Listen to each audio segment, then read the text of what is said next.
Sequence and series, वैसे ये topic दो पार्ट में डिवाइडेड है, एक तो सीक्वेंस होता है और बाद में लास्ट में हम पढ़ते हैं सीरीज। मतलब एक सम गिवन होता है जैसे 1 + 2 + 3, वो उसको कहते हैं हम सीरीज कहते हैं। Addition of the terms of sequence is called as series, addition या सब्ट्रैक्शन। ठीक है। एंड सीक्वेंस मींस क्या होता है, बस टर्म्स को लिखा होता है कॉमा से सेपरेट करके। अब सीक्वेंसेस के बहुत सारे टाइप्स होते हैं, जैसे सबसे पहले आता है एपी, अरिथमेटिक प्रोग्रेशन। ये एक सीक्वेंस ही है, तो लिख लो इसके बारे में AP.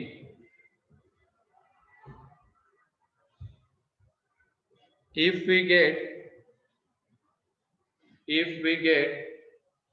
each successive term, if we get each successive term by adding fixed constant, by adding fixed constant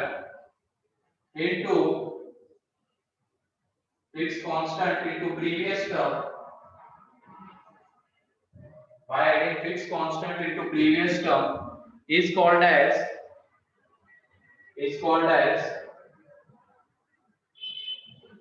AP, arithmetic progression। Arithmetic progression means ये होता है, जैसे मान लो AP की फर्स्ट टर्म A है और यहाँ पे जो फिक्स कांस्टेंट हम ऐड करते हैं उसको कहते हैं उसका कॉमन डिफरेंस। तो ये भी लिख लेना ब्रैकेट में, fix constant is called as common difference of AP। Fix constant is called as common difference of AP। मान लो AP की फर्स्ट टर्म A है,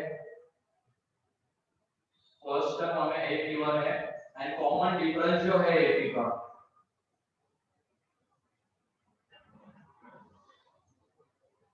कॉमन डिफरेंस वो है D। तो ये AP यहाँ पे क्या बनेगी, फर्स्ट टर्म। अब इसके अगले वाली टर्म हमें कैसे मिलनी चाहिए, इसमें फिक्स कांस्टेंट ऐड करने के बाद तो अगली टर्म आ जाएगी A + D। फिर इसके अगली टर्म कैसे आएगी, इसमें फिक्स कांस्टेंट ऐड करने के बाद तो A + 2D, A + 3D ऐसे चलता जाएगा। तो ये यहाँ पे कहलाती फर्स्ट टर्म। तो इसको जनरली रिप्रेजेंट करते हैं T1 से, ठीक है। इसको रिप्रेजेंट करते हैं T2 से, T3 से। ऐसे ही अगर इसके हमें nth टर्म निकालनी है, nth टर्म, तो वो क्या आएगी, वो तो मेरे ख्याल से दिख रहा होगा सभी को। T3 है तो A + 3 - 1 × D, T2 है तो A + 2 - 1 × D। ऐसे nth टर्म है तो A + n - 1 × D, ये उसकी nth टर्म आ जाएगी। और इसी को कहते हैं AP की जनरल टर्म भी, ठीक है। इसमें n की अलग अलग वैल्यू पुट करके हमें अलग अलग टर्म्स मिलते हैं, तो इसकी वजह से इसको जनरल टर्म भी कहा जाता है AP की, ठीक। जैसे ट्रिग्नोमेट्री में जनरल सॉल्यूशन क्या होता है, n की अलग अलग वैल्यू पुट करने पे हमें अलग अलग सॉल्यूशन मिलेंगे जितने भी उसको सेटिस्फाई कर रहे हैं।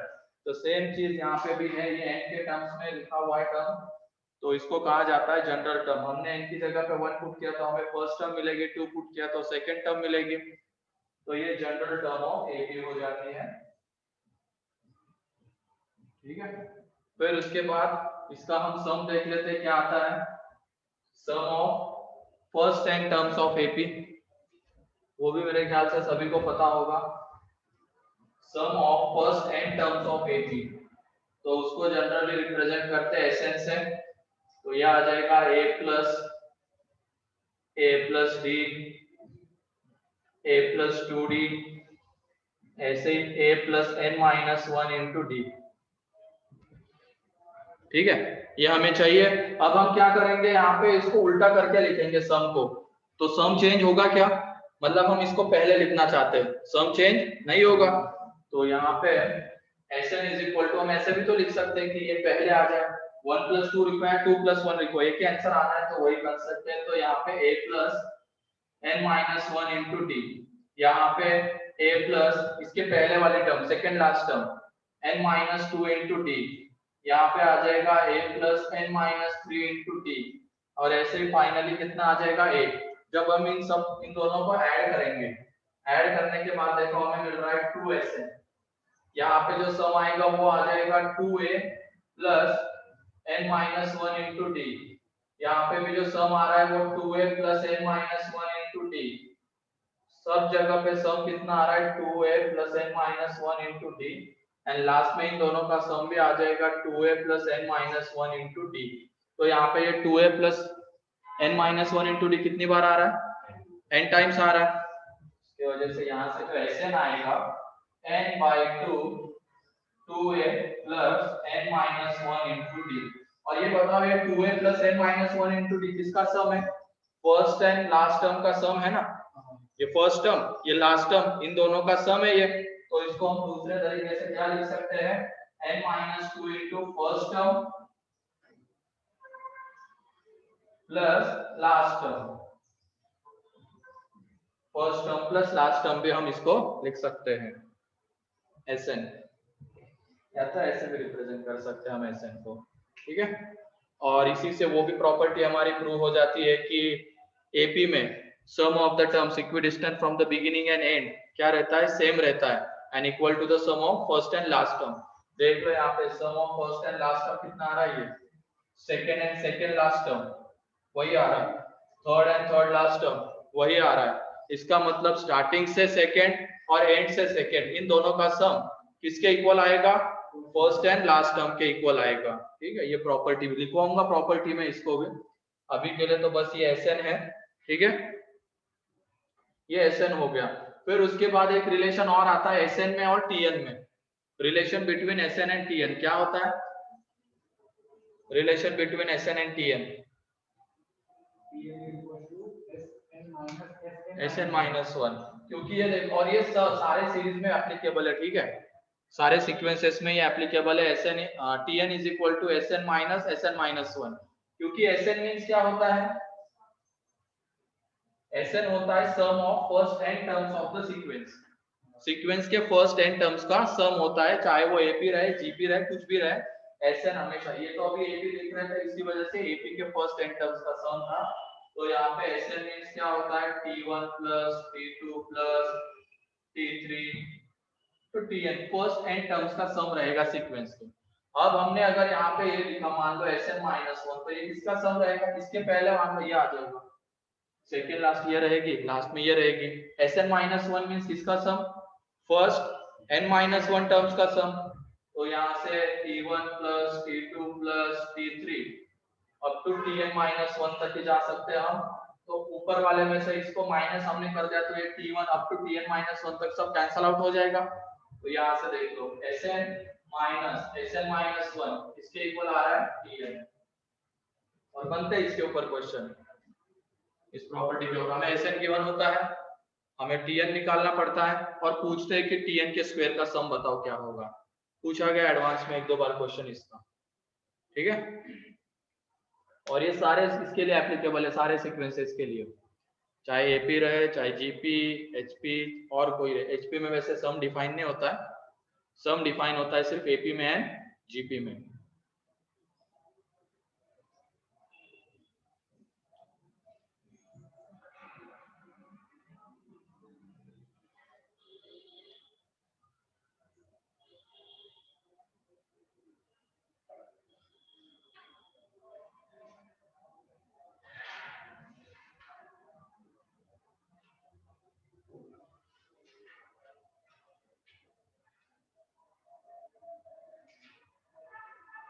हो गया, तो ये AP है, इसमें फर्स्ट टर्म कॉमन डिफरेंस हमें पता होगा तो हम उसकी nth टर्म निकाल सकते हैं, उसका सम निकाल सकते हैं, ठीक है।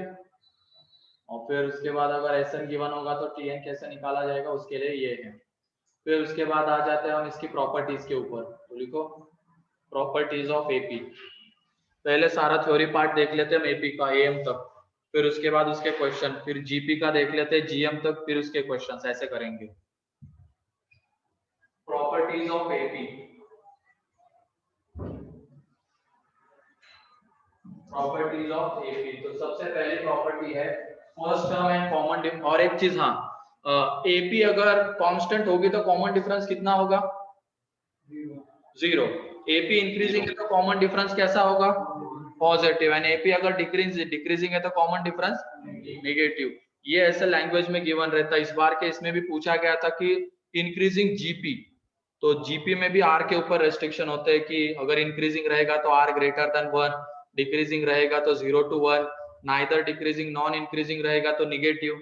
ऐसे ही जैसे मान लो कोई इक्वेशन बनता है, इस तरीके से बनेगा, वो डी की 2-3 वैल्यूज तुम्हें मिल रही होगी और क्वेश्चन में लिखा हुआ रहता है कि दिस एपी इज इंक्रीजिंग, तो कौन सी वैल्यू लेनी है हमें? पॉजिटिव वाली वैल्यू लेनी है, ठीक है। तो ये लिखना चाहो तो लिख सकते हो तुम। इसके पहले प्रॉपर्टीज के पहले, if d is greater than 0 then increasing AP. Question को इसके लिए ढंग से पढ़ना पड़ता है हमें, क्वेश्चन में हिंट गिवन रहती है डी ग्रेटर देन 0 तो increasing AP, d equal to 0 तो constant AP, and d less than 0 तो डिक्रीजिंग एपी। एपी के ऊपर जनरली नहीं पूछता है, जीपी में होता है खास करके ऐसा।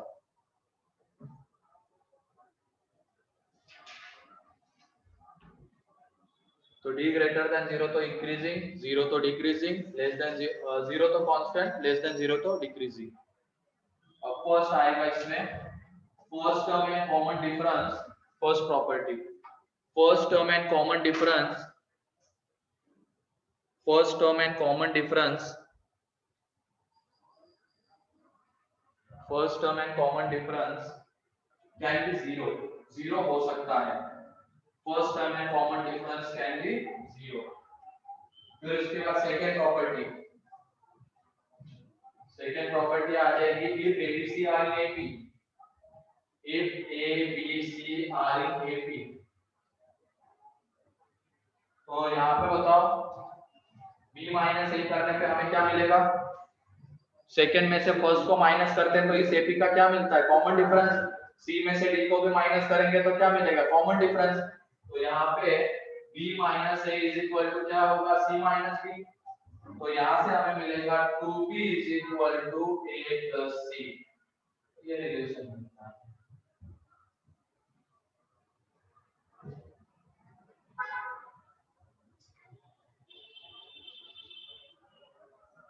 फिर third property, if we have to consider 3 terms in AP, कौन से कंसीडर करेंगे? a minus d, a and a plus d, ये कंसीडर करेंगे हम।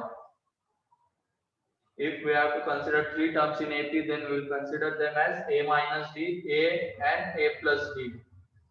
ये तीन कंसीडर करेंगे। अगर 4 करना है कंसीडर तो a minus 2d, a minus d, a plus d, a plus 2। वो गलत, ये सही है गलत है बताओ, जैसे उसने बोला ही। ये सही है गलत है? गलत है, क्यों गलत है सर? इनके बीच का डिफरेंस तो डी आ रहा है, लेकिन इनके बीच का डिफरेंस सेकंड और थर्ड टर्म डी आ रहा है, तो ये एपी ही नहीं बन पाएगी। तो इसकी वजह से जब 4 टर्म्स हमें सेलेक्ट करने ना, तो वो हम सेलेक्ट करेंगे a minus 3d, a minus d, a plus d and a plus 3d। और इसमें कॉमन डिफरेंस कितना रहेगा? 2d रहेगा, ध्यान रखना ये। और ये जनरली कब एज्यूम करना है ऐसे टर्म्स? जब हमें क्वेश्चन में उनका सम गिवन रहता है।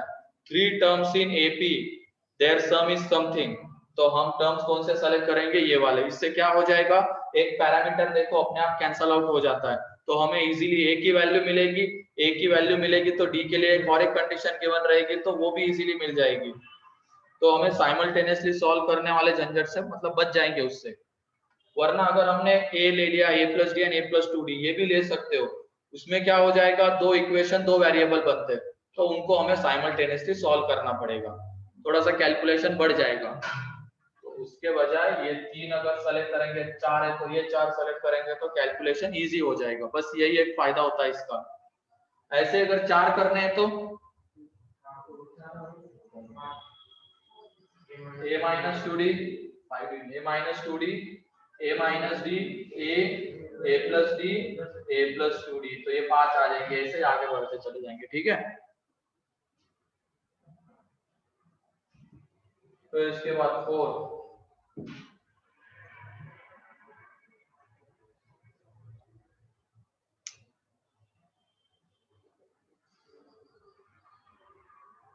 in AP some of the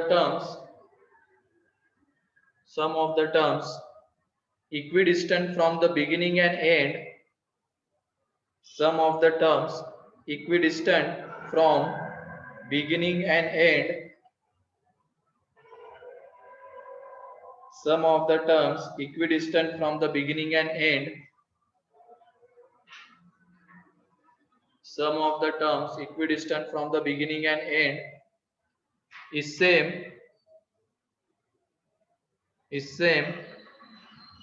and equal to the sum of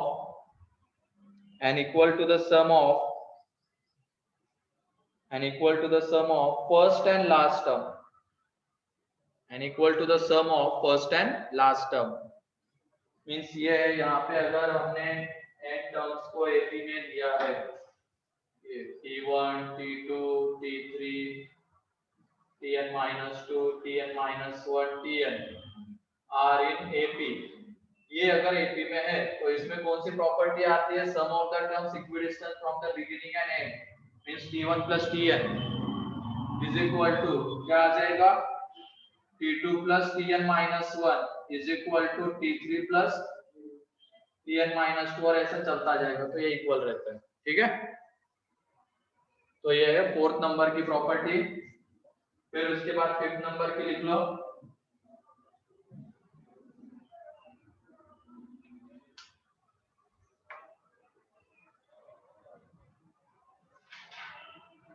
If we multiply, divide,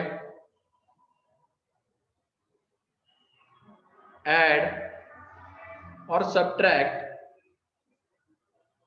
each term of AP by same constant, then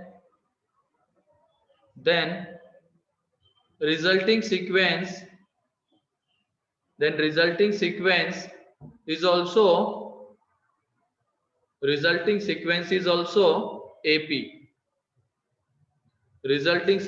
also AP. तो यहाँ पे कॉमन डिफरेंस चेंज होगा क्या? मल्टीप्लाई और डिवाइड में change होता है, add and subtract में चेंज नहीं होता है। तो ये भी ब्रैकेट में लिख लो, इफ वी ऐड और subtract then common difference will remain same. मतलब मान लो एपी है, उसमें हम ऐड और सब्ट्रैक्ट करके दूसरी एपी निकाल रहे हैं, तो उस एपी का कॉमन डिफरेंस एंड पहले वाली एपी का कॉमन डिफरेंस सेम रहता है। If we add and subtract then common difference will unchange, and if we multiply or divide then common difference will change. Multiply कर रहे हैं, जैसे r से मल्टीप्लाई कर रहे हैं तो कॉमन डिफरेंस भी क्या आ जाएगा, r इंटू डी। r से डिवाइड कर रहे हैं तो कॉमन डिफरेंस आ जाएगा d अपॉन r। तो ये चेंजेस हो जाएंगे इसमें। क्लियर? फिर उसके बाद 6 नंबर की प्रॉपर्टी, इफ वी ऐड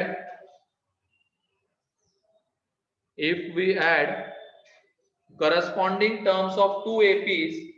अब corresponding in the sense क्या होता है, जैसे दो APs है तो पहले टर्म का सम, दूसरे टर्म का सम, तीसरे टर्म का सम, ये corresponding सम होता है। if we add corresponding terms of two APs then resulting sequence is also AP।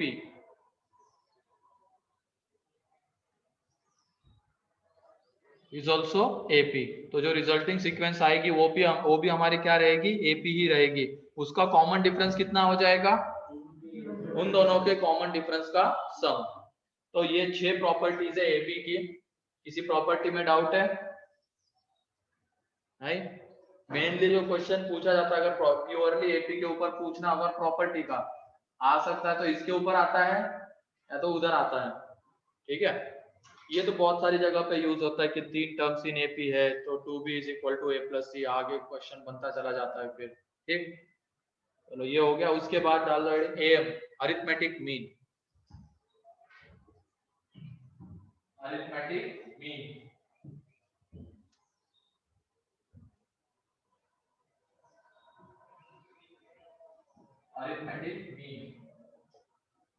तो लिखो इसमें सबसे पहले arithmetic mean between two numbers. Arithmetic mean between two numbers. Arithmetic mean between two numbers. Arithmetic mean between two numbers. If ABC are in AP, if ABC are in AP, then b is called as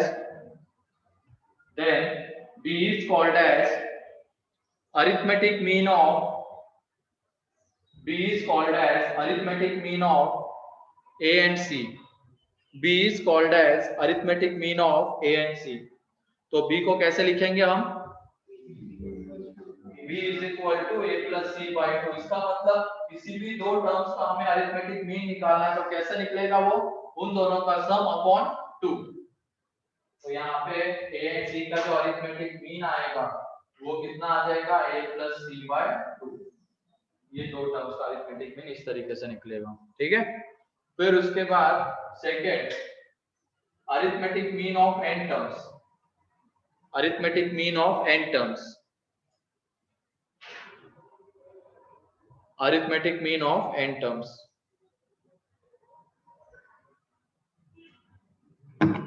तो इसमें T1 n terms मान लो ये है या तो ये ले लो A1 A2 A3 up to AN are n terms. तो इनका अरिथमेटिक मीन निकालती है AP में हो ये जरूरी नहीं है. ये टर्म्स AP में हो ये जरूरी नहीं है. रैंडमली कोई भी हो सकते हैं. n टर्म्स हमें चाहिए बस. इनका अरिथमेटिक मीन निकलेगा कैसे? Arithmetic mean is equal to A1 plus A2 plus A3 up to AN divided by n. Sum of all the terms divided by total number of terms. इस तरीके से इसका अरिथमेटिक मीन निकलेगा. और stats में जो हम मीन पढ़ते हैं वो यही मीन होता है, अरिथमेटिक मीन ही होता है. बना था क्या स्टैट्स का क्वेश्चन? आया ही नहीं था. आया तो होगा. तुम्हारे इसमें भी नहीं था स्टैट्स? हाँ वो उसमें, लेकिन वो तो पार्ट हटा दिया ना मेंस में से. बाइनोमियल डिस्ट्रीब्यूशन वाला पार्ट हटा दिया है. प्रोबेबिलिटी में लास्ट में जो आता है ना एक्सपेक्टेड वैल्यू, फिर उसके बाद वेरिएंस, स्टैंडर्ड डेविएशन, प्रोबेबिलिटी में भी पूछते हैं तो वो पार्ट हटा दिया था शायद. तो उसके ऊपर तो मेरे ख्याल से नहीं पूछा होगा क्वेश्चन.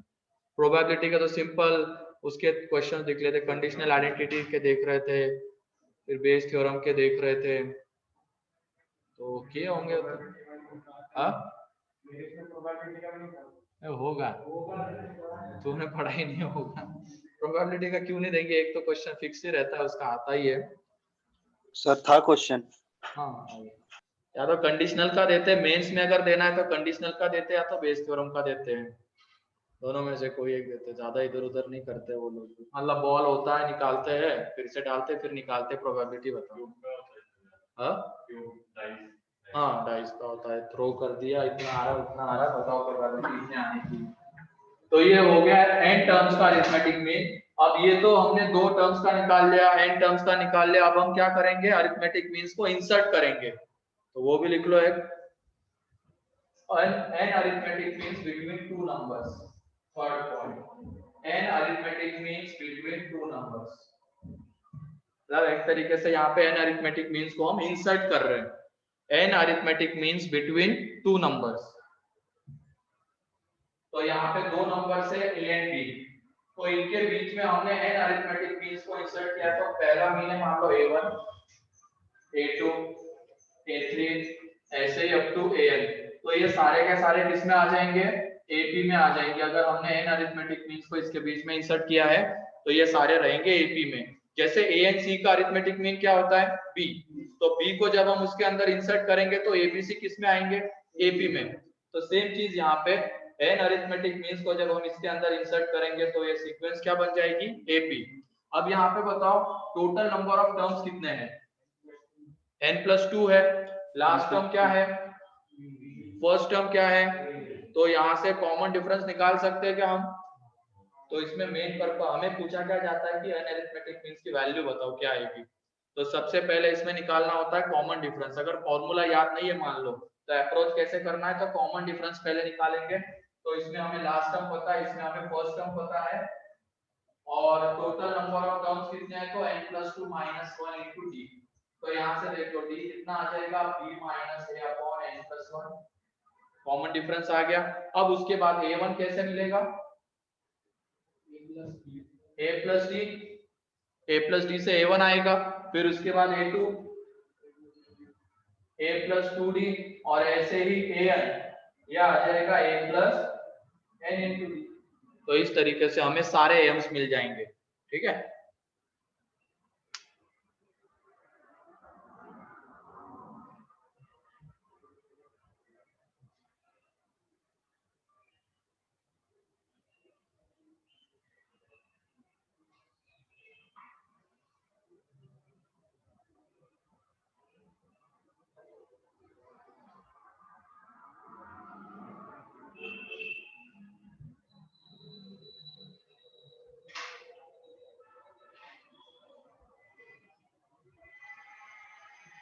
अब उसके बाद इन एम्स का सम क्या आता है, सम ऑफ दिस एम्स, हाँ, n into a plus b by 2। इन सब का जब हम सम निकालेंगे ना इन सारे एम्स का, तो वो आ जाएगा a1 plus a2 plus a3 up to an is equal to, ये देख लो अब यहाँ पे ये ap है, an एंड a1 का सम किसके इक्वल आएगा, a plus b के इक्वल, क्योंकि sum of the terms equidistant from the beginning and end is equal to the sum of first and last term. फिर उसके बाद a2 एंड an माइनस 1 का सम कितना आएगा, a plus b ही आएगा। फिर उसके बाद ऐसे ही a3 एंड an माइनस 2 का सम a plus b आएगा। तो a plus b कितनी बार आएगा टोटल, थोड़ा सोच समझ के बताओ, n by 2 टाइम्स ना, दो दो ले रहे ना, हम उठा रहे ना, a1 an a2 an minus 1, तो दो दो उठा रहे, अभी कितने यहाँ पे n है, तो ये हो जाएगा यहाँ पे n by 2 times of a plus b। तो यहाँ पे n ऑड हो n इवन हो कोई दिक्कत नहीं है, n अगर ऑड होता है ना तो क्या दिक्कत हो, ये देख लो ये हो जाता है 1 2 3 4 5, यहाँ पे n ऑड है तो हम कैसे n by 2 लिख सकते हैं, तो रीजन उसके पीछे का ये है, ये देख लो यहाँ पे ये 1 plus 5, ठीक है। फिर उसके बाद 2 plus 4 और 3 को ही दो बार ऐड करके लिखेंगे, जो बीच वाली टर्म रहेगी उसका 2 टाइम 3 plus 3, वो अपने आप इसमें आ जाएगा, ठीक है। तो वो n by 2 अपने आप बन जाएगा, ठीक। तो n ऑड रहे चाहे n रिमन रहे, तो ये सम आता है किसका, n arithmetic means between two number, sum क्या होगा n by 2 into a plus b। तो ये देखो a plus b by 2 क्या है, a एंड b के बीच का सिंगल am है, a plus b by 2 a and b के बीच का सिंगल am है ना, वो कैसे निकालते हैं, दोनों का सम अपॉन 2। तो इसको हम ऐसे भी लिख सकते हैं a n into a, और ये a क्या रहेगा, single am between a and b।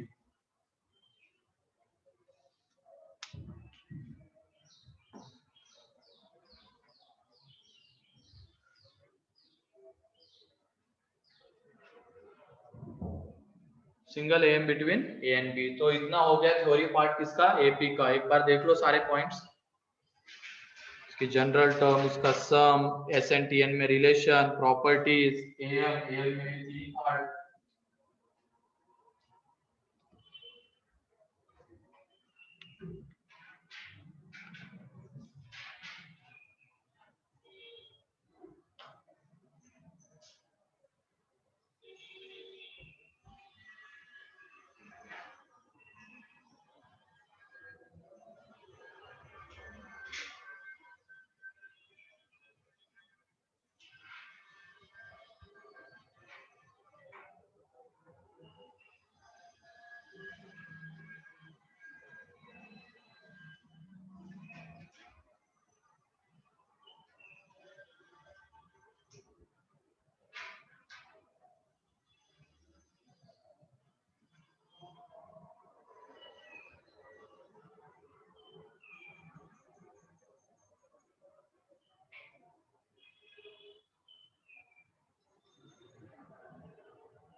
चलो लिखो, बेसिक से क्वेश्चन से शुरुआत करते हैं अब।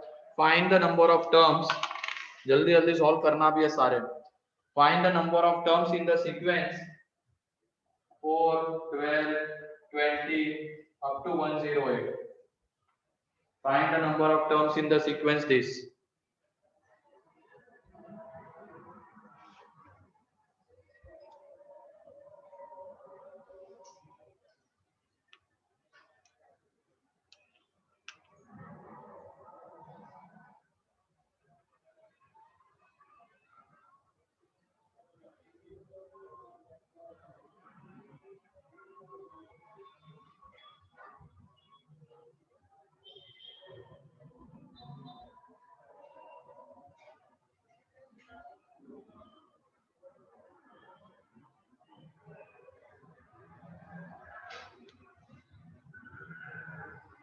हो गया? कितने हैं? सिंपल सा है ये एकदम। इसमें लास्ट टर्म हमें गिवन है, फर्स्ट टर्म हमें गिवन है, टोटल नंबर ऑफ टर्म्स है। मान लेंगे कॉमन डिफरेंस कितना आ रहा है, 8। तो यहाँ से 104 is equal to n minus 1 into 8। तो n इज इक्वल टू कितना आ रहा है ना, 14 आएगा।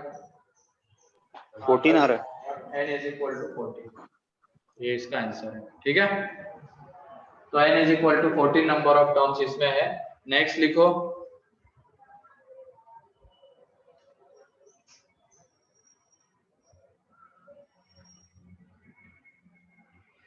if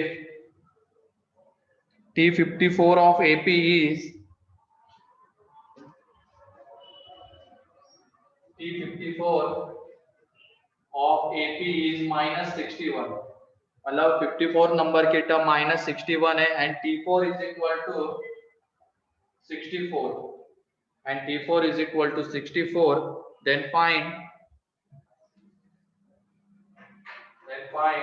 T10। ये कितना होगा ये फाइंड आउट करो।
हो गया?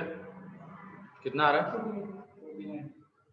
सही है। तो यहाँ पे T54 मींस कौन सी टर्म आएगी इसकी, मान लो AP है, तो AP की फर्स्ट टर्म A है, कॉमन डिफरेंस D है, तो A plus 53D is equal to minus 61 and A plus 3D is equal to 64।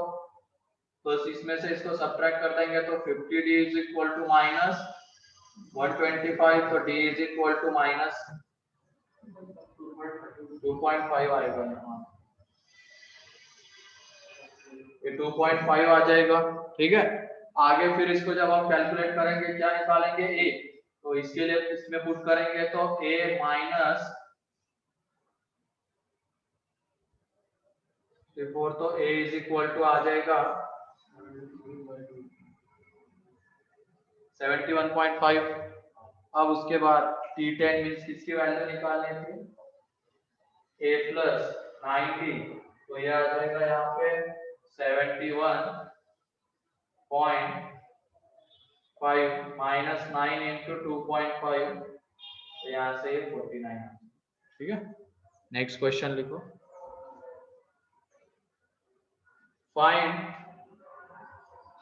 Find the maximum sum of AP. Find the maximum sum of AP 40 plus 36 plus 32 dash dash dash। इसका maximum सम चाहिए।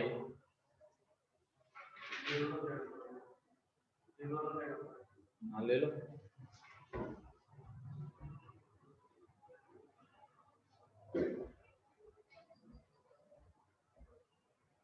Maximum सम means कहां तक जाना है, जब negative term आना शुरू हो जाएगी उसके पहले रुक जाएंगे हम, मीन्स नॉन निगेटिव टर्म्स तक जाएंगे, उसके बाद उसका सम।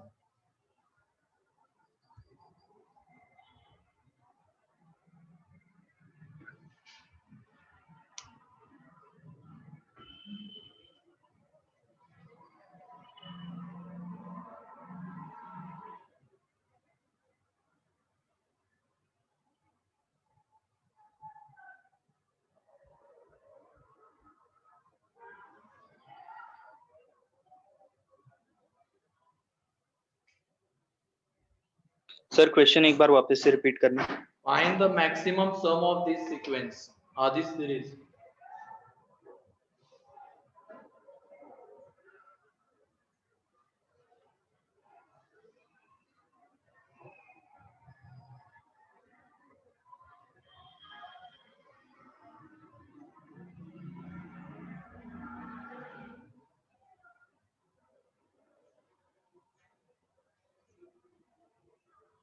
हो गया,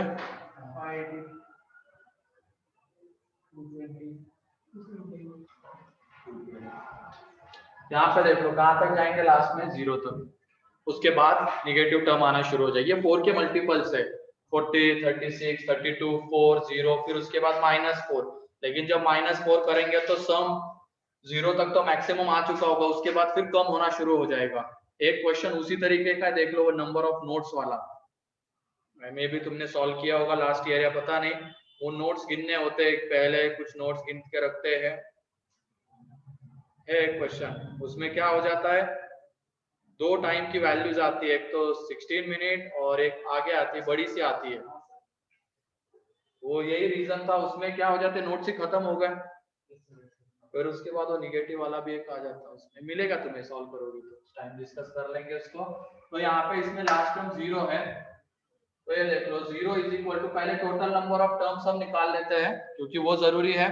तो 0 is equal to first term 40, n-1 into common difference कितना आएगा, -4, तो यहाँ से n इज इक्वल टू कितना आने वाला है, 11, n इज इक्वल टू 11 आ जाएगा। अब इसका जब सम निकालेंगे तो s 11 इज इक्वल टू आ जाएगा 11/2 first term plus last term, तो 11 इंटू 20, तो 220, ये इसका सम है। ठीक है,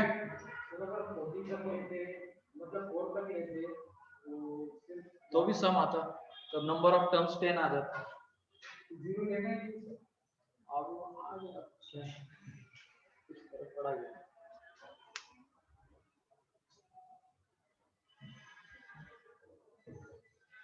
चलो नेक्स्ट लिखो, find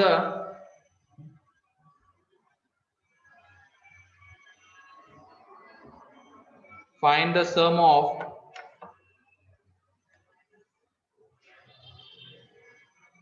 sum of two digit numbers which are either divisible by 3 or divisible by 5, which are either divisible by 3 or divisible by 5. 3 से डिविजिबल होंगे या 5 से डिविजिबल होंगे, उनका सम चाहिए।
क्या करोगे इसमें?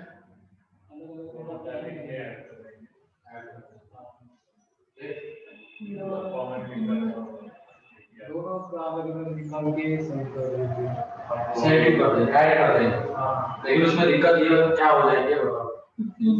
15 के मल्टीपल्स दो बार काउंट होंगे। जैसे जो तुम 3 का निकालने वाले हो उसमें भी 15 आएगा, जो 5 का निकालने वाले हो उसमें भी 15 आएगा। इसका मतलब 15 को कितनी बार काउंट किया? दो बार। करना कितनी बार था? एक बार। फिर उसके बाद जब तुमने निकाला होगा सब, उसमें से किसके माइनस कर देंगे? 15 के मल्टीपल्स माइनस कर देंगे। ठीक है?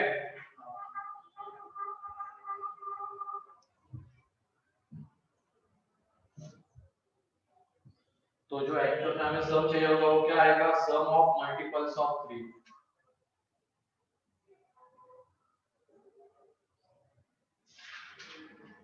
Plus sum of multiples of 5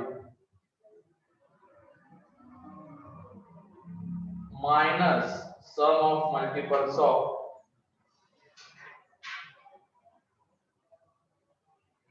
50। इसको माइनस कर देंगे तो सम ऑफ मल्टीपल्स ऑफ 3, तो ये अलग से निकाल लेते हैं हम। तो मल्टीपल ऑफ 3 इसमें 3 6 9 अप टू, लेकिन शुरुआत क्या थी? 2 डिजिट का बोला गया था ना। शुरुआत कहां से होगी? 12 से। तो 12 15 18 अप टू 99। तो last term 99, first term 12, n minus 1 into 3, अब जो minus 12 हो जाएगा तो कितना आ जाएगा? 87 divided by 3 करेंगे, आ जाएगा 29। तो ये 30 टर्म्स आ जाएगी। n is equal to 30। 3 के मल्टीपल्स 30 आ गए। 5 के मल्टीपल्स तो इसमें 10 15 20 अप टू 95। तो लास्ट टर्म 95, फर्स्ट टर्म पे n minus 1 into 5, तो 85 आ जाएगा। 5 18, n is equal to 18 आ जाएगा। ठीक है? तो 5 के मल्टीपल्स 18 आ गए और इसका सम निकाल लेंगे हम। इसका जो सम आएगा is 30। तो 30 by 2 into 12 plus 99, तो ये 107।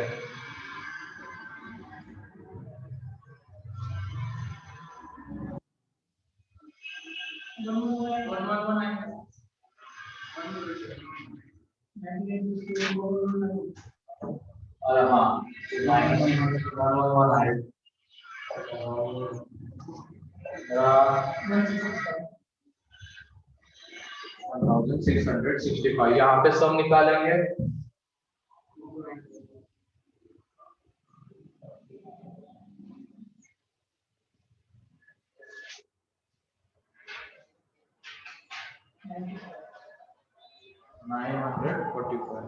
और यहाँ पे मल्टीपल ऑफ 15 है।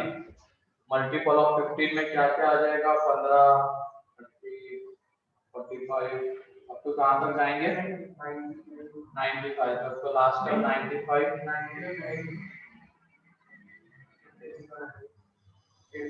90, तो ये 90, और वैसे भी पता चल जा रहा है कि कितने आ रहे हैं? 6, तो अलग से कुछ करने की जरूरत नहीं है। यहाँ पे 6 आ जा रहे हैं, तो इसका जो सम आएगा 6/2 into 15 plus 90, तो 3 into 105, 315। तो फाइनल आंसर जो आएगा सम का वो कितना? 1665 945 माइनस 315। कैलकुलेट कर लेना, ठीक है? तो ये आंसर है। Next question, find the sum of all 3-digit numbers which on division by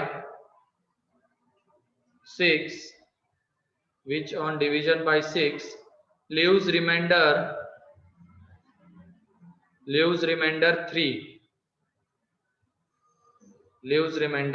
3। 6 से डिवाइड करने के बाद 3 रिमाइंडर आ रही है। Find the sum of all 3-digit numbers which on division by 6 leaves remainder 3। हाँ, 105 से शुरू होगा। पहले तो सबसे छोटी 3 डिजिट का मतलब ये निकालेंगे नंबर, एंड फिर सबसे बड़ा 3 डिजिट का नंबर 999। तो 996 होता है क्या 6 से डिविजिबल? होता है, तो 999 सबसे बड़ा 999 आएगा। और कॉमन डिफरेंस तो 6 ही रहने वाला है, वो तो कोई चेंज नहीं।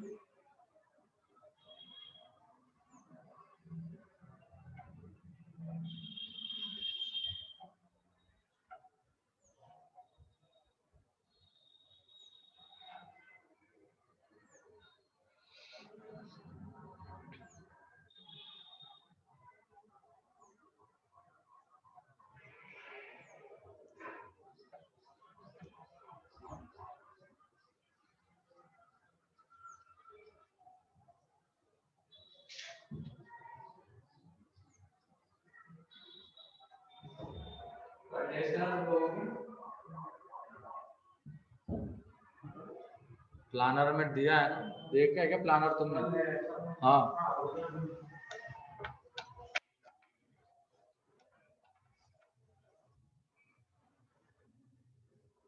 और पीछे का भी एक एक टॉपिक अभी उठा कर सॉल्व करते रहना उसके क्वेश्चन। मतलब प्रीवियस इसके क्वेश्चन ही सॉल्व करना, मेंस के। काफी उतना ज्यादा तो कर भी नहीं पाएंगे क्योंकि करंट का भी करना है, तो उसके प्रीवियस ईयर के क्वेश्चन मेंस के उठा के सॉल्व करना बस। और रिवाइज कर रहे हो कोई टॉपिक तो क्लास नोट्स है वो, तो एक तरीके से पीछे की रिवीजन भी होती रहेगी और करंट भी चलता रहेगा, क्योंकि सिलेबस अपना खत्म होना है 18 को और अप्रैल मैथ्स का, तो बाकी वो तो चलता रहेगा मई तक। एक तो बेसिक जो छोटे छोटे टॉपिक्स वो चलते रहेंगे, तो बचते हैं 10 दिन बस अप्रैल अटेम्प्ट के लिए। तो उसकी रिवीजन अगर हम अभी से करेंगे, एक एक टॉपिक उठा के उसके class notes and previous year के क्वेश्चंस, तो हो जाएगा 28 तक पूरा। हाँ, अभी तो यही करते रहो तुम, ये रिवाइज और ये जितने टेस्ट हो रहे हैं उतने काफी। अभी जैसे 18 को खत्म होगा, 2-3 फुल सिलेबस टेस्ट देंगे, उसके बाद सफिशिएंट है उतने अभी के लिए, तो उतने सफिशिएंट है। हाँ, एनटीए पे जो होते हैं ना, वो ऐप के ऊपर जो टेस्ट होते हैं। हाँ, अभी मत जाना, अभी तो बस पूरा एक तरीके से कवर कर लो सिलेबस, ठीक, फिर अभी शुरू कर दो कवर करना उसको, ठीक है। ये नहीं कि सिर्फ करंट का ही करते रह रहे हो ना, भी नहीं। अभी इसमें इतना डीप भी जाने की जरूरत नहीं हमें, उसके लिए इनफ टाइम मिलने वाला है, वो तब उस टाइम पे हम कर लेंगे, क्योंकि मेंस का तो हमने देख लिया कि क्वेश्चन कैसे पूछे जा रहे हैं। ज्यादा डीप में जाके एचएलपी लगा के इतना कोई मतलब नहीं बनेगा, फिर वो एक दो टॉपिक ही अपने परफेक्ट हो पाएंगे, बाकी के टॉपिक्स। तो इसकी वजह से रिवीजन अभी से शुरू कर दो। करंट का भी करना है, एक्सरसाइज 1 करना है उसका बस, और जो प्रीवियस है उसमें class notes and previous year के क्वेश्चंस, काफी इतना।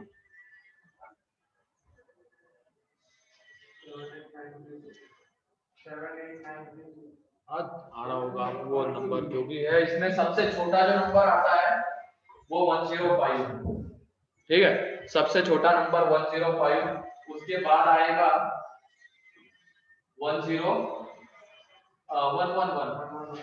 और लास्ट में जो नंबर आने वाला है वो है 999। तो अब इसमें देख लेते हैं इस सीक्वेंस में कितने टर्म्स आते हैं। तो 999 is equal to 105 plus n minus 1 into 6, वो माइनस हो जाएगा उधर जाके, तो ये 4 n माइनस 1 इंटू 6, तो n minus 1 is equal to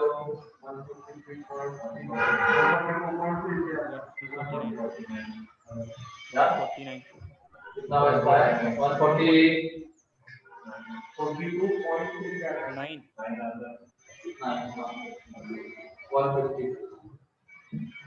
150 आ जाएंगे। अब इसमें देख लो जो सम आएगा 150 अपॉन 2, 105 प्लस 999 निकाल लेना इसको, ठीक है। Calculate next question.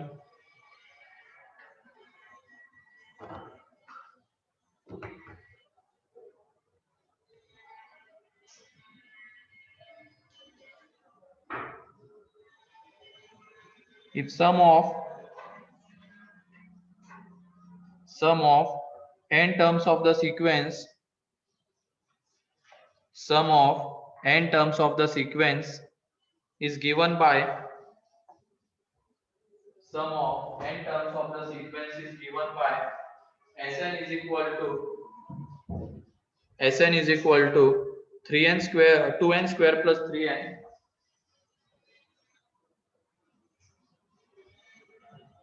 2n square plus 3n, then find T50, then find T50.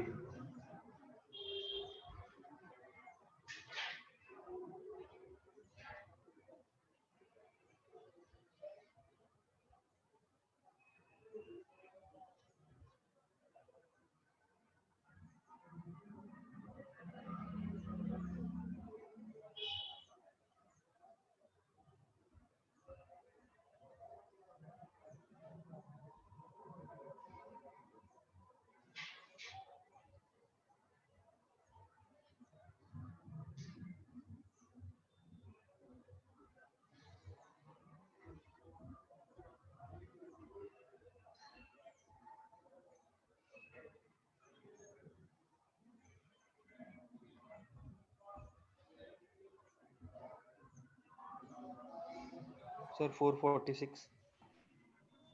हाँ क्या क्या क्या, एक मिनट, वो गलत है जो तुमने कहा। 201 आता है, 446 गलत। यहाँ पे tn पहले निकाल लो ना, अभी ये मत कर देना यहाँ पे कि t क्या S50 निकालोगे और S49 निकालोगे, फिर इसमें से माइनस, वो कितना गंदा जाएगा। तो उसके पहले क्या कर लो, tn निकाल लो, वो आसानी से आ जाएगा। tn इज इक्वल टू ये 2n square plus 3n,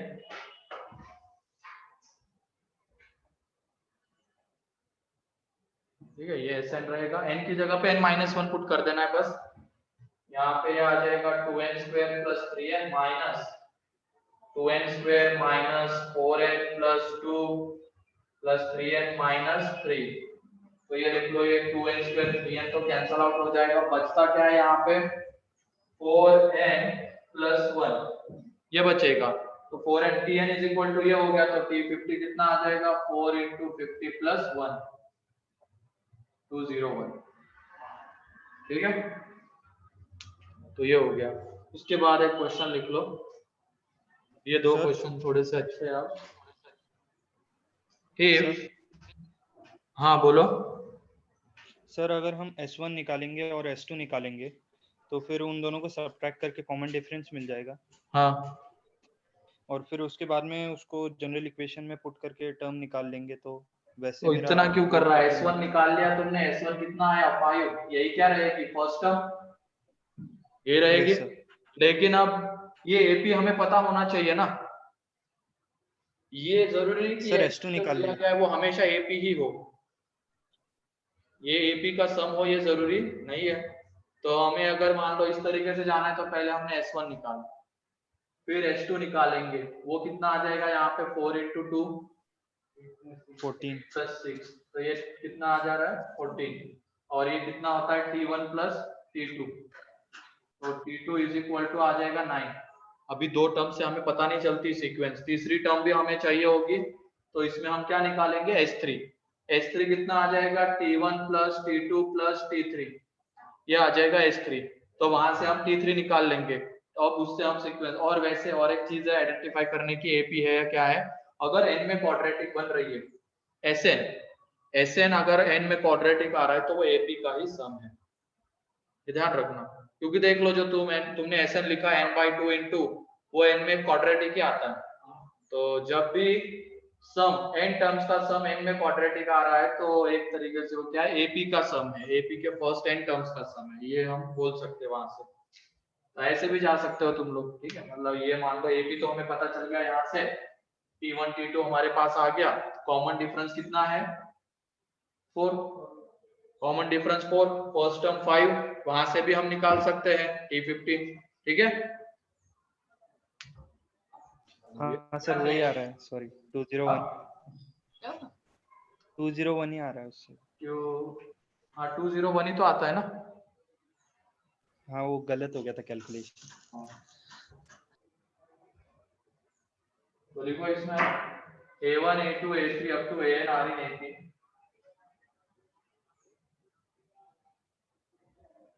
are in AP, और यहाँ पे A1 is equal to A2, where A1 is equal to 2, SP is sum of first p terms, sum of first p terms of AP, sum of first p terms of AP, then find common difference D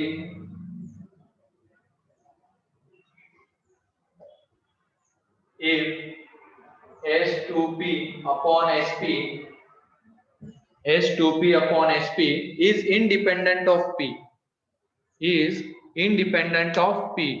ऐसे question ज्यादा पूछे जाते हैं इस तरीके के, जिसमें हमें खुद से सोचना पड़ता है कि इंडिपेंडेंट लाना है तो किसकी वैल्यू क्या एज्यूम करनी पड़ेगी, किस तरीके से उसको अरेंज करना पड़ेगा, ये एडवांस में आते हैं। लेकिन ऐसे क्वेश्चन जहाँ पे हमें खुद से सोचना होता है, बहुत सारे ऐसे क्वेश्चन है, ऐसे मान लो √6/a आ रहा है, लो √ के अंदर में 6/a आ रहा है, तो यहाँ पे हमें पूछी गई और ये b है, इतना सा बस मिला है हमें सॉल्व करने के बाद, और हमें कंडीशन बस क्या गिवन है a and b are integer.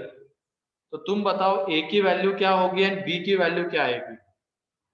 a and b are integer और हमें ये मिला है, तो a की वैल्यू क्या होगी एंड b की वैल्यू क्या आएगी।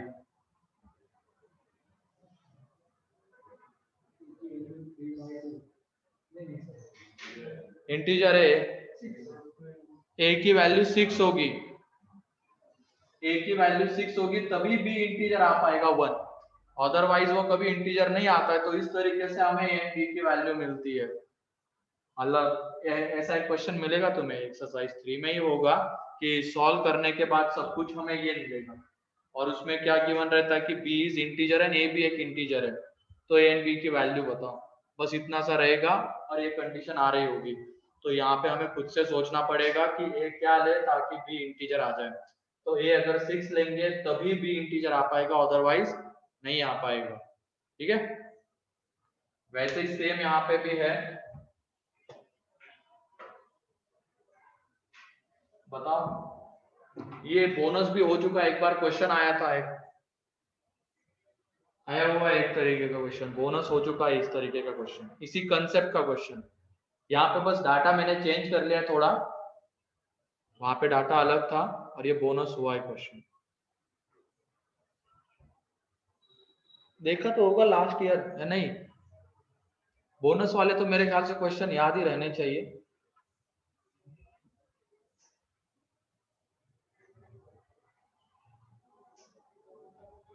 एक स्ट्रेट लाइन में पूछा गया था क्वेश्चन मल्टीपल करेक्ट में, उसमें कुछ तो ये गिवन था कि कंडीशन कुछ थी ax plus B Y plus C straight line थी, ठीक है, और ये गिवन था a is greater than b is greater than c, और ऑप्शन ऐसे थे, ए ऑप्शन था a plus B minus C positive, फिर उसके बाद बी ऑप्शन था a minus B plus C positive, फिर सी ऑप्शन था a plus B minus C negative, and D option था a minus B plus C negative. तो कौन सा ऑप्शन करेक्ट है, बिना सॉल्व किए बताओ, सिर्फ देख के कंडीशन को देख के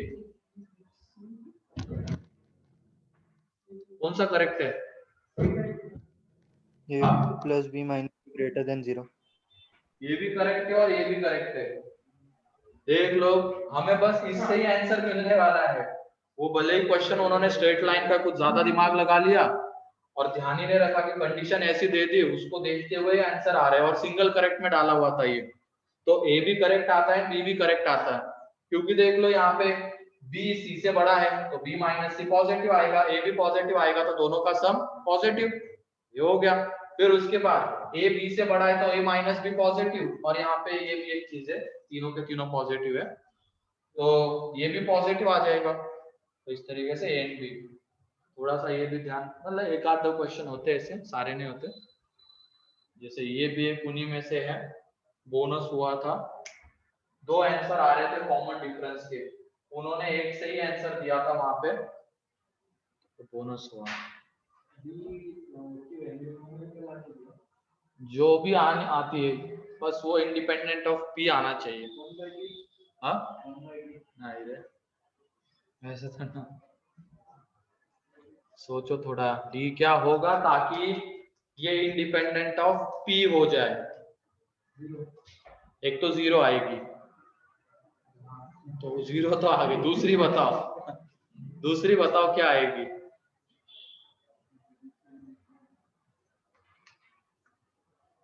उन्होंने आंसर दिया था जीरो से ही, मतलब डी जीरो, सबको दिख रहा था कि डी जीरो तो इंडिपेंडेंट ऑफ पी आता है, तो उन्होंने भी वही सोचा दे दिया।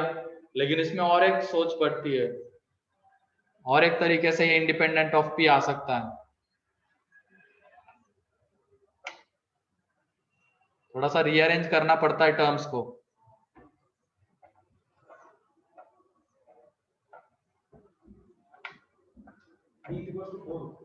d is equal to 2,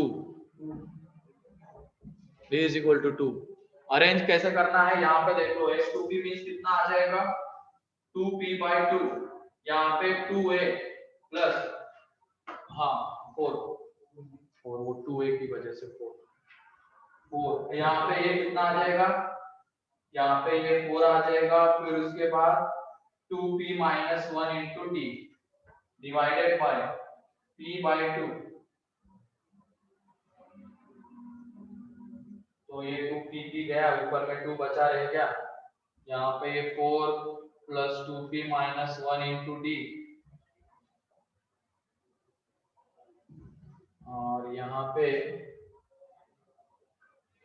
4 plus p minus 1 into D, ये आया।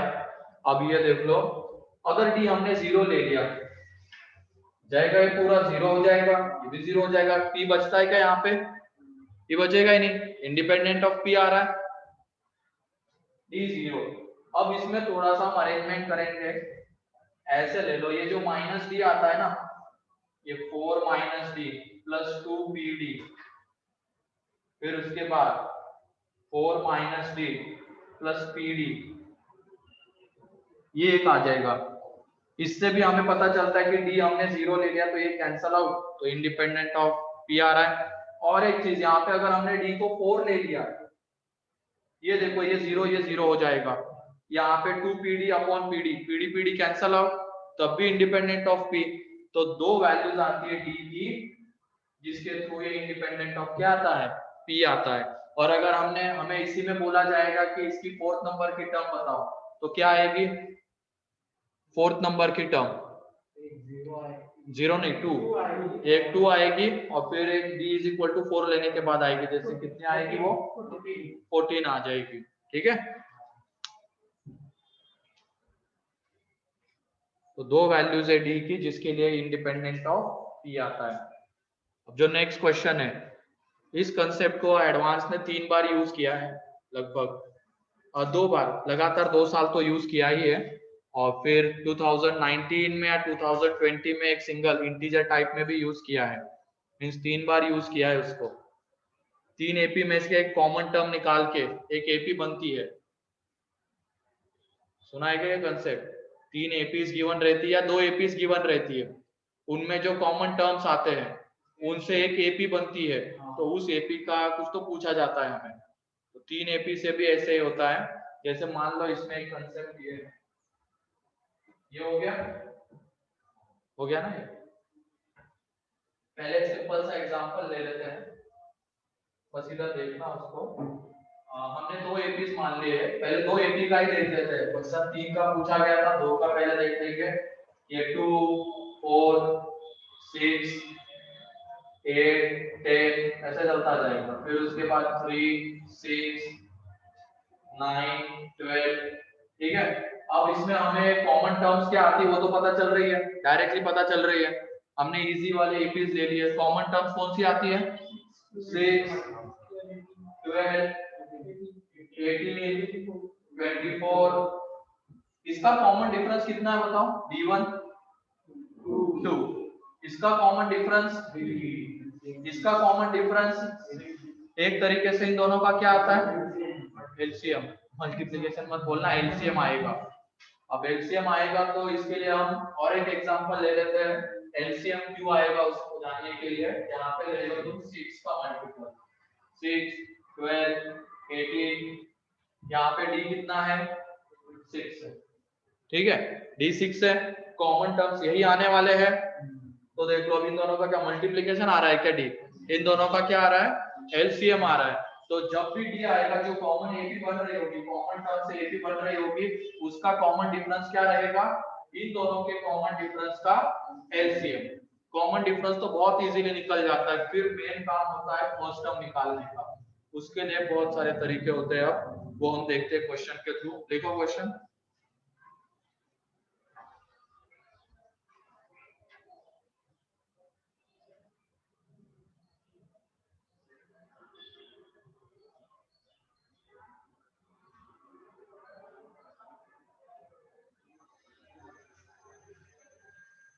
एक मिनट बस।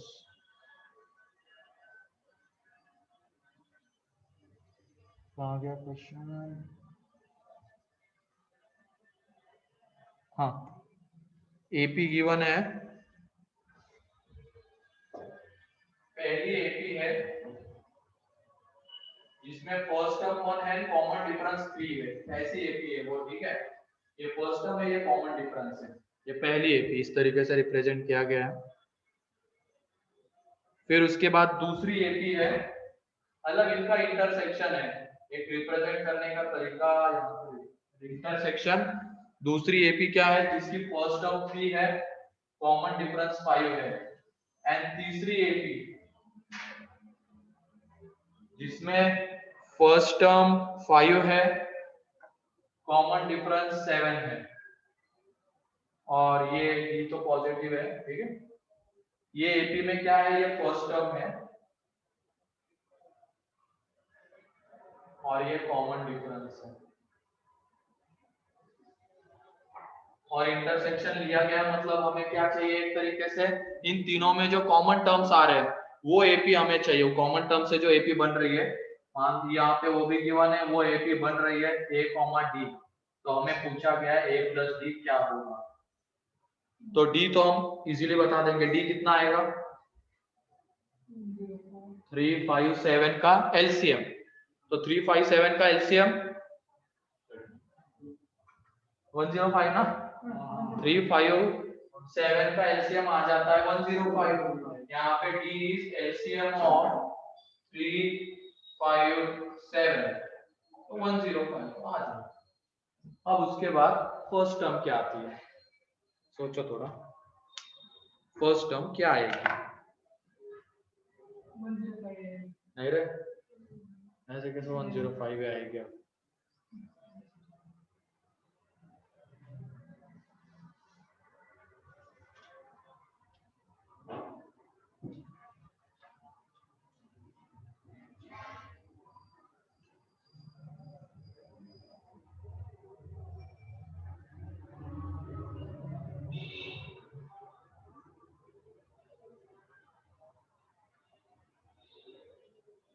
जो कॉमन टर्म से AP बन रही है उसकी फर्स्ट टर्म क्या आएगी।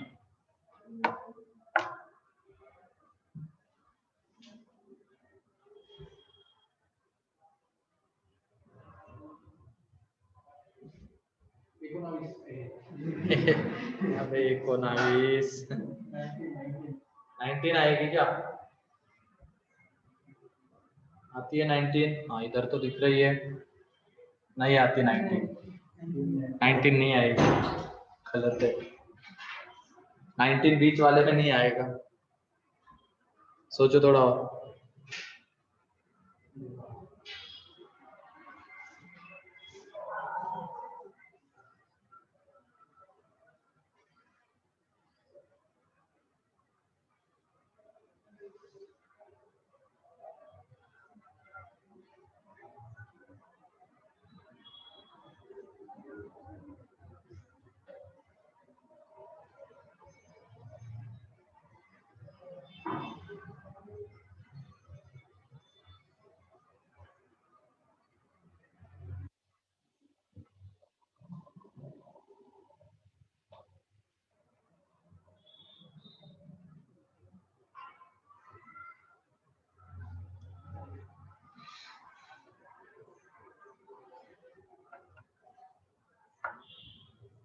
जनरल टर्म से डील करना होता है इसको।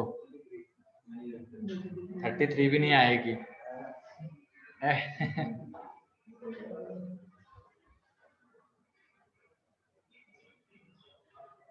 जनरल टर्म से डील करना। नहीं रे, ऐसे कैसे बोल रहे, काउंटिंग तो जाना ही मत उसमें गलती से भी। इतना आसान तो वो क्वेश्चन देंगे नहीं एडवांस में कि तुमने उसके 4 टर्म लिखे, इसके 5-6 लिखे, इसके 7-8 लिखे तो तुम्हें दिख गई। वो 15-20 टर्म बाद जाके दिखेगी हमें, तो सारे लिखने वाला है क्या। जनरल टर्म से डील करना होगा हमें इसमें। उसकी जनरल टर्म लिखो, इसकी जनरल टर्म लिखो, इसकी जनरल टर्म लिखो, इसकी N1 के टर्म्स में लिखो, इसकी N2 के टर्म्स में लिखो, इसकी N3 के टर्म्स में लिखो।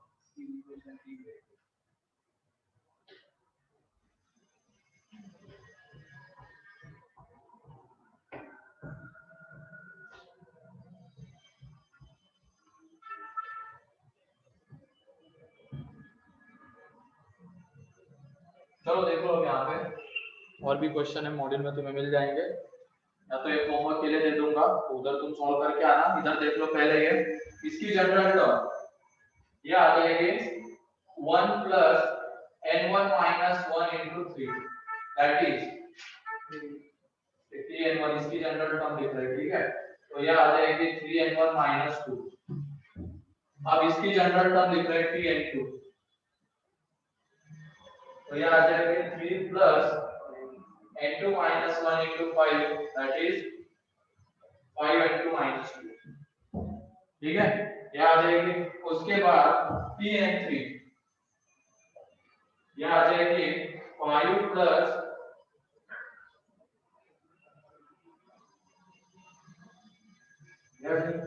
अब ये बताओ, अगर हमें कॉमन टर्म चाहिए तो इन तीनों को क्या होना पड़ेगा, इक्वल होना पड़ेगा।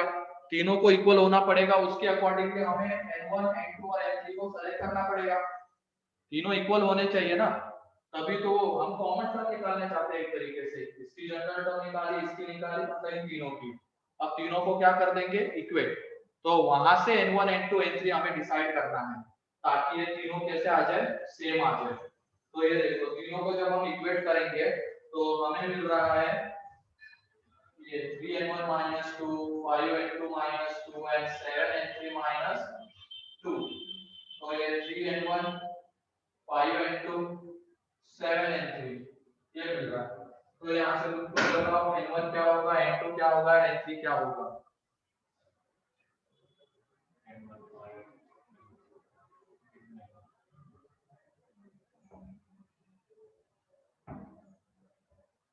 मतलब n1 को 3 से मल्टीप्लाई करेंगे तो 5n2 के साथ इक्वल आना चाहिए, 7n3 के इक्वल आना चाहिए। तो यहाँ पर तुम ऐसे भी बोल सकते हो, इसको हम k के इक्वल ले लेंगे। और भी तरीके के इक्वेशन बन सकते हैं, ठीक है। ये तो यहाँ पे थोड़ा इजी वाला माना जाएगा बाकियों के कंपेयर में।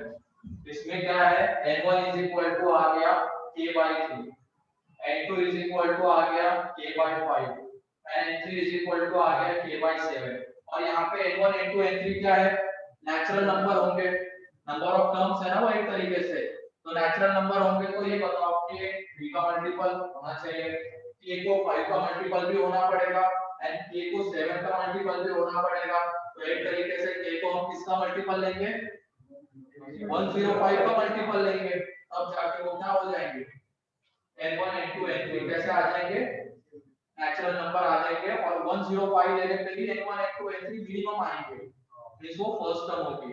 लेने के लिए तो 210 भी ले सकते हैं, लेकिन वो कौन सी टर्म हो जाएगी, सेकंड टर्म हो जाएगी उधर। तो फर्स्ट टर्म अगर चाहिए हमें तो इस k को होना पड़ेगा k शुड बी 105, ठीक है। और यहां से देख लो n1 कितना आता है, 35 आ जाता है। तो n1 35 आ गया, तो देख लो वो टर्म कौन सी आ रही है, 35 यहाँ पे पुट करेंगे, 335 मतलब ये फर्स्ट जो सीक्वेंस बन रही है ना, फर्स्ट एपी उसके 35 नंबर की टर्म, सेकंड के कौन से नंबर की टर्म आएगी, 21 नंबर की टर्म, और इसकी कौन से नंबर की टर्म आएगी, 15 नंबर की टर्म आएगी, क्योंकि n3 15 आ रहा है। तो इसके 35 नंबर की टर्म है, तो यहाँ पे पुट कर रहे हैं 3 × 35 - 1, तो ये कितना आ रहा है यहाँ पे -2, 103। तो देखो दोनों का सम, अब a कितना आ गया, 103 आ गया। तो ये जो फर्स्ट a है ना, therefore a = 103, a = 105, दोनों का सम 208। क्लियर है ये।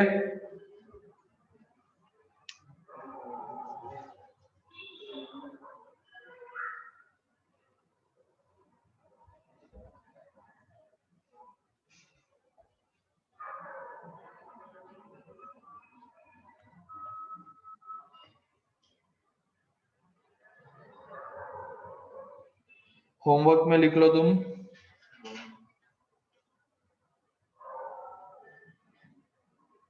इसमें पहली तो एपी सेम है, एपी जिसमें 1,3 इंटरसेक्शन, दूसरी एपी जिसमें है 2,5 एंड तीसरी एपी जिसमें है 3,7। ठीक है, सेम आ रहा है यहाँ पे भी, एपी a, d, तो a + d निकालना, डाटा बस चेंज कर लो।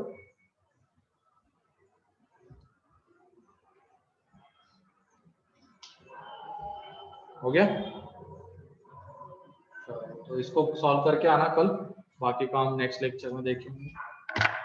कल तो संडे है, मंडे को।